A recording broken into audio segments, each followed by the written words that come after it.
नमस्कार दोस्तों, कैसे हो आप सब। आज हम जानेंगे Century plywood share price target 2024, 2025 और 2030 के बारे में। आखिर इन सालों में इस शेयर की वैल्यू कहां तक जा सकती है।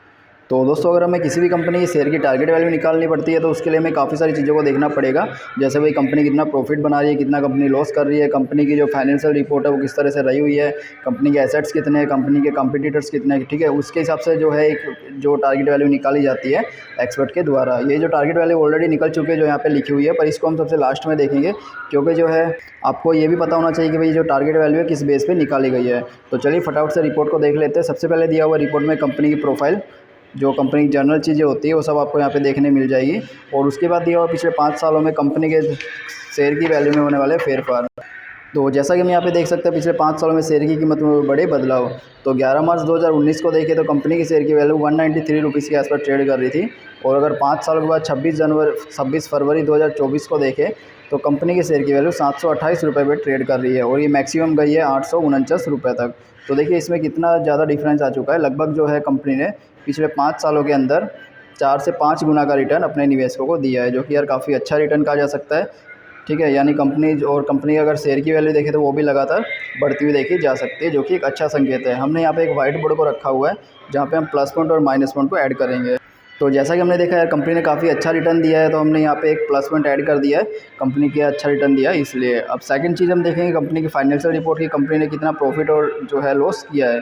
तो अगर हम 2019 में देखें तो कंपनी के द्वारा 2287 करोड़ का रेवेन्यू बनाया जा रहा था। नेट इनकम 148 करोड़ की बन रही थी। और अगर 5 साल बाद सिचुएशन को देखें 2023 में, तो कंपनी के द्वारा 3694 करोड़ का रेवेन्यू बनाया जा रहा है और 383 करोड़ की नेट इनकम बनाई जा रही है। तो देखिए इसमें कितनी अच्छी बढ़ोतरी हो गई है दोनों चीज़ों में, जो कि एक अच्छा संकेत है। और इससे कहा जा सकता है भाई जो कंपनी है फाइनेंशियल रूप से स्ट्रॉन्ग चल रही है। तो हमें एक प्लस पॉइंट और मिल गया है। अभी उसके बाद हम देखेंगे कंपनी की संपत्ति में होने वाले फेरफार, यानी जो कंपनी के एसेट्स होते हैं उसमें क्या बढ़ोतरी हो रही है। तो देखिए 2019 में जो है 1810 करोड़ की संपत्ति कंपनी के पास थी।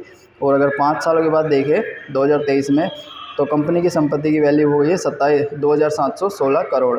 तो देखिए कितनी अच्छी इसमें बढ़ोतरी देखने मिली है, जो कि एक अच्छा संकेत है। क्योंकि अगर कंपनी के एसेट्स जो है लगातार बढ़ रहे हैं तो इससे कंपनी के रेवेन्यू सोर्स में भी वृद्धि देखी जा सकती है। तो हमें इसमें एक प्लस पॉइंट और मिल गया है। अभी हमें 3 प्लस पॉइंट मिल चुके हैं, अभी तक एक भी माइनस पॉइंट नहीं मिला है। तो चलो देख लेते हैं शायद कोई माइनस पॉइंट मिलता है या नहीं। उसके बाद दिया हुआ पिछले कुछ सालों में कंपनी के द्वारा दिया गया डिविडेंड। तो कंपनी ने 2023 में, 22 में, 21 में, 20 में, 19 में कंपनी ने लगातार अपने निवेशकों को डिविडेंड दिया। ये डिविडेंड की वैल्यू है जो कि आप देख सकते हो। और अगर कंपनी लगातार डिविडेंड दे रही है तो एक अच्छा संकेत है निवेशकों के लिए, क्योंकि अगर कंपनी लगातार डिविडेंड देती है तो ये कंपनी के ज़्यादा प्रॉफिटेबल होने की ओर भी संकेत करते हैं। तो हमें एक प्लस पॉइंट और मिल गया है। अब हम देखेंगे कंपनी की शेयर होल्डिंग पैटर्न कि कंपनी में कौन कौन से इन्वेस्टर रहे हुए हैं। तो सबसे पहला आता है टोटल प्रमोटर होल्डिंग, यानी कंपनी के द्वारा की गई होल्डिंग। कंपनी ने अपने शेयर की 73% की होल्डिंग अपने पास रखी हुई है, जो कि एक अच्छा संकेत है। उसके बाद आता है म्यूचुअल फंड। म्यूचुअल फंड के द्वारा 13% की होल्डिंग की गई है, जो कि एक अच्छा संकेत है।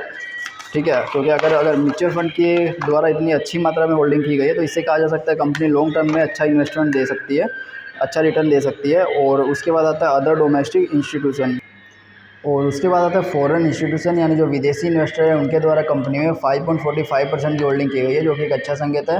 रिटेल इन्वेस्टर 6.76% की होल्डिंग। जैसा कि हम जानते हैं रिटेल इन्वेस्टर अगर कम मात्रा में होता है तो अच्छा माना जाता है, तो ये भी एक अच्छा संकेत है। तो ओवरऑल जो शेयर होल्डिंग पैटर्न वो काफ़ी अच्छी देखी गई है, इसलिए हम इसको भी एक प्लस पॉइंट देंगे, क्योंकि जो कंपनी में है बड़े इन्वेस्टर काफ़ी अच्छी मात्रा में रहे हुए हैं। उसके बाद इस रिपोर्ट में दिया हुआ है Century plywood limited scope and history. Company की हिस्ट्री दी हुई है भाई, कंपनी ने कैसे शुरुआत की थी, इसके अलावा कंपनी कौन कौन से सेक्टर में आगे काम कर रही है, उन सब चीज़ों के बारे में आपको जानकारी मिल जाएगी। तो कंपटीटर्स दिए और कंक्लूजन दिया हुआ है कि भाई कंपनी में आपको निवेश करना चाहिए, नहीं करना चाहिए, अगर करना चाहिए तो कितने टाइम के लिए, लॉन्ग टर्म या शॉर्ट टर्म कितने टाइम के लिए करना चाहिए, वो सब जानकारी आपको मिल जाएगी। और दोस्तों अगर पूरी रिपोर्ट को देखें तो वीडियो काफ़ी लंबा हो जाएगा, इसी की जो लिंक है मैं डिस्क्रिप्शन में दी हुई है, वहाँ से जाके आप इसे पूरी तरह से डाउनलोड करके रीड कर सकते हो। अभी अगर हम टारगेट वैल्यू की बात करें तो दोस्तों जो टारगेट वैल्यू होती है एक्सपर्ट के द्वारा दी जाने वाली अंदाजित वैल्यू होती है, किसी भी प्रकार का सजेशन नहीं है। तो अगर 2024 में देखें तो कंपनी के शेयर की वैल्यू 2024 में इसके पीछे दी हुई है वैल्यू देखिए 880 रुपये से 925 रुपये तक जाने की संभावना को बताया जा रहा है। किस बेस पे बचाया गया है तो ये यहाँ पे आपको जानकारी मिल जाएगी पूरी। 2025 की बात करें तो कंपनी के शेयर की वैल्यू 1050 से लेके 1120 रुपये तक जाने की संभावना को बताया जा रहा है। यहाँ पे आपको पूरी जानकारी मिल जाएगी। और 2030 की बात करें तो कंपनी के शेयर की वैल्यू 1850 रुपये तक, 1850 रुपये से 2150 रुपये तक जाने की संभावना को बताया जा रहा है। ये आपको यहाँ से जानकारी मिल जाएगी दोस्तों। इसकी जो लिंक है डिस्क्रिप्शन है, वहाँ से जाकर आप इसे पूरी तरह से रीड कर सकते हो। अगर प्लस पॉइंट माइनस पॉइंट की बात करें तो यहाँ पे 5 आपको प्लस पॉइंट देखने मिले और जो माइनस पॉइंट है वो एक भी देखने नहीं मिला, जो कि एक अच्छा संकेत है निवेशकों के लिए। और जैसे जैसे हमें कंपनी के बारे में अपडेट मिलेगी हम आपके साथ भी ज़रूर से अपडेट करेंगे। इसलिए चैनल को सब्सक्राइब कर ले, वीडियो को लाइक करें। तो चलिए मिलते हैं नेक्स्ट वीडियो में।